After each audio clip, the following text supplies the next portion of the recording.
আজকে বাজারে গিয়ে সবেদা, আম, লিচু এইসব দেশীয় ফল আজকে নিয়ে এলাম। কয়েকদিন টানা বাইরের খাবার খেয়ে এইবার বাড়ির খাবারের জন্য ভীষণই মনটা কেমন করছিল, তাই পাতলা ঝোলে কলার কোফতাকারি বানাচ্ছি।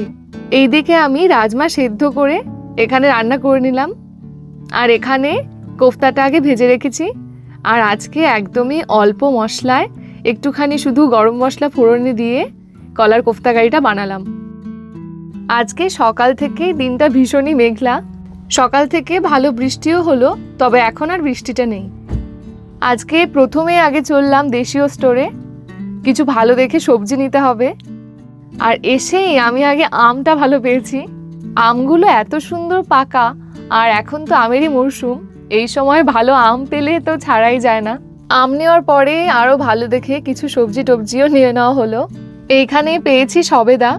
সবেদাগুলো এখনও পাকেনি, তবে ভালোই মনে হচ্ছে, বাড়িতে নিয়ে রাখলে তাড়াতাড়ি পেকে যাবে।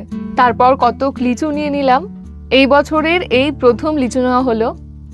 আর আজকে লিচুগুলো দেখতে এত সুন্দর, জানি না খেতে মিষ্টি হবে কিনা, তবে মোটামুটি বেশিরভাগ সময়ে মিষ্টি বেরোয়। শুধু মিষ্টি ফল নিলে তো হবে না, ঝালও নিতে হবে।